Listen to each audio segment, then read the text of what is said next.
This clip is brought to you by SaveWithConrad.com.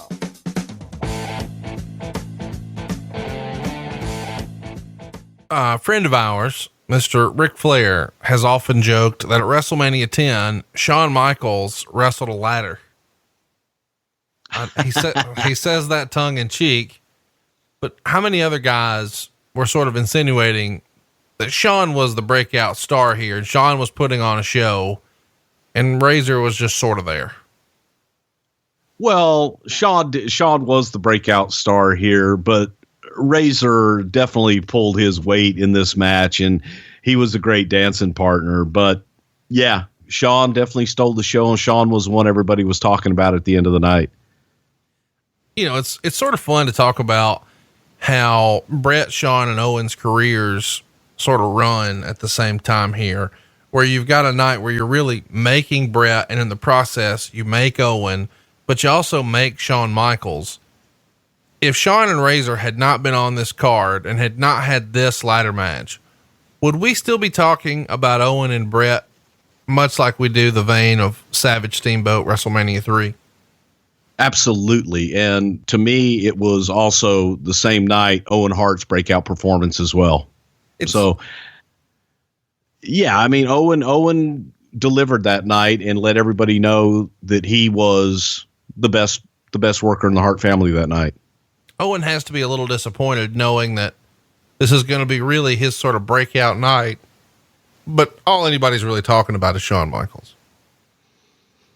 I don't know if that's all anybody was talking about. It was both great, but without a doubt, the ladder match stole that show. All right, timeout. You know, it's really hard to get Dave Meltzer and Bruce Prichard to agree on pretty much anything, but everybody loves this ladder match at WrestleMania 10, don't they? And I think everybody usually compares it with Savage Steamboat at WrestleMania 3.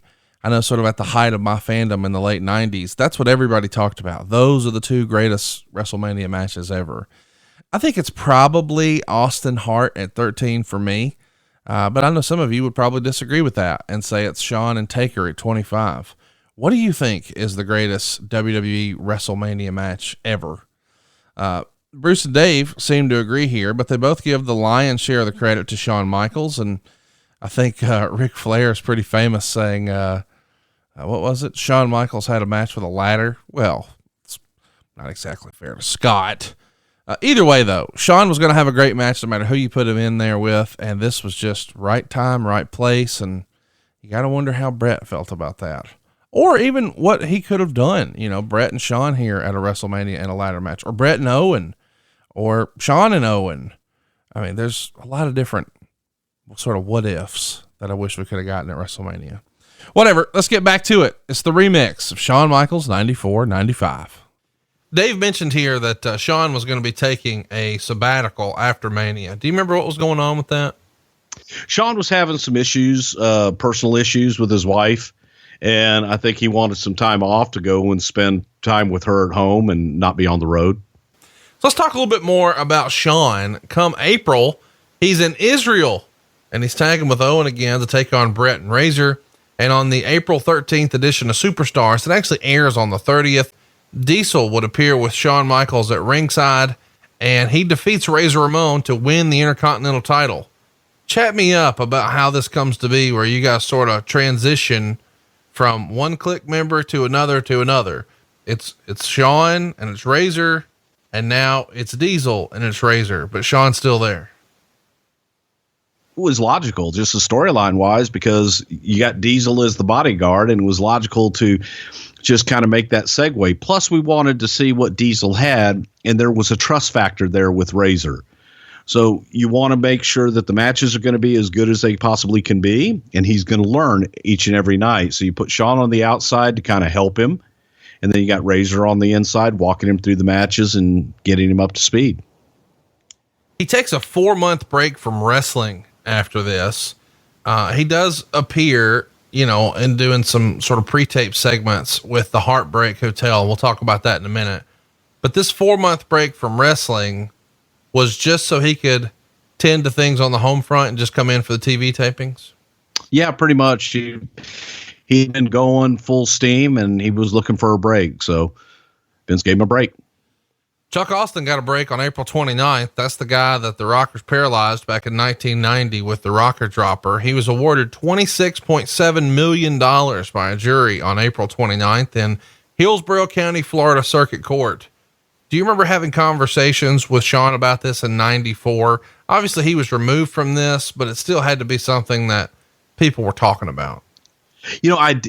Actually, they really weren't. It was kind of a relief that it was over.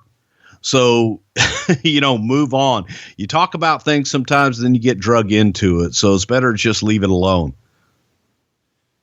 Shawn, talking about the Heartbreak Hotel concept, said, I thought I could make a big impact with a brand new interview segment and have thrown out the idea of doing one sometime before WrestleMania 10. I figured it would elevate my status in the public's eyes because if I didn't wrestle all the times I did wrestle would seem more special. And Roddy Piper was the master of this. He was doing Piper's Pit and you almost never saw Roddy wrestle on TV.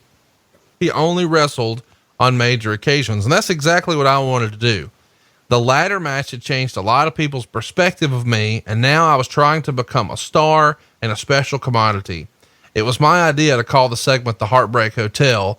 I was a big Elvis fan and I was, after all, the Heartbreak Kid. It was the perfect name. Kevin and I were quick on the stick and I knew we could do a good job, which we did. We really enjoyed doing it as well. We didn't script things, so we were able to just use our wits to sort of stir things up. What are your memories on how this came together? They aired on Superstars. If you've never seen them, there was like a big heart-shaped chair. And I think one of the toy companies recently announced that they're going to do a throwback Shawn Michaels with this set sometime in the future.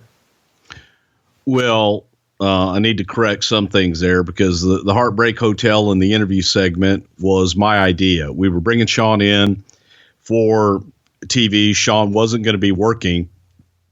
And the Piper analogy is right on the money. You stick with what you know. It's what I did with Brother Love. It's what Piper did. It's what Jake did and Paul Bear and what have you. We had Shawn there, wanted to utilize him and utilize his star power. Shawn wasn't the biggest guy in the world, so he would be great for an interview segment because everybody else would be bigger. Also, it was a way to keep Diesel in the forefront by having Diesel standing back there and being that ever-present bodyguard. So I had pitched the idea, and we talked to Shawn. We had the whole heart-shaped bed and what have you as part of the set and everything, and we collaborated on the idea of what it's going to be called, and it was natural to do the Heartbreak Hotel.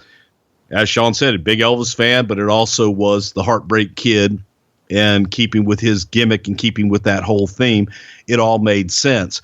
But it was an idea to keep Shawn on TV during that time and keep him a part of the mix and be able to stir shit up.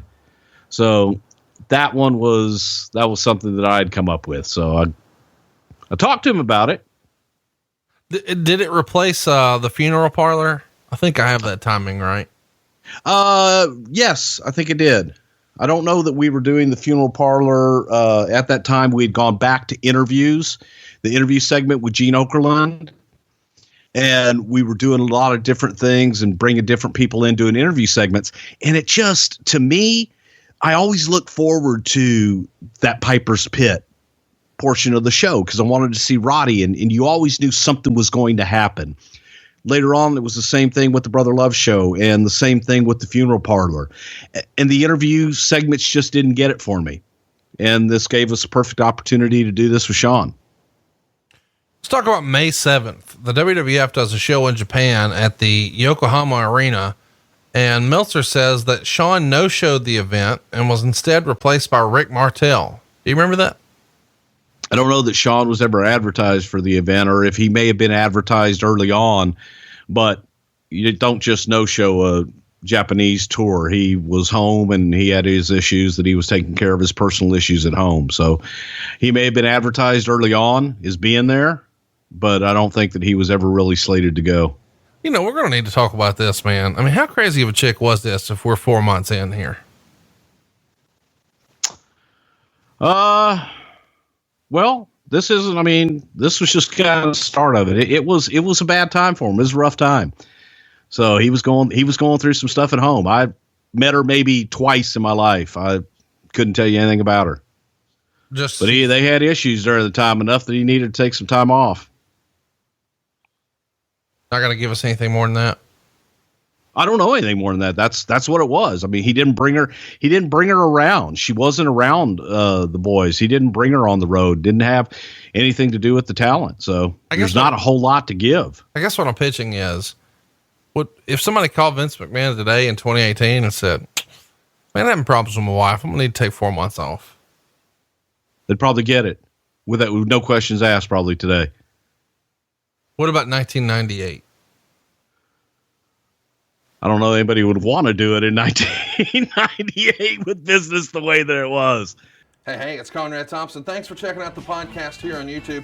Be sure to hit the subscribe button and the notifications bell so you get a notice anytime we upload some new content. And go save yourself some money right now. If you're in a 30-year loan or you have credit card debt, it's not a matter of if I can save you money. It's a matter of how much. Find out right now for free at SaveWithConrad.com.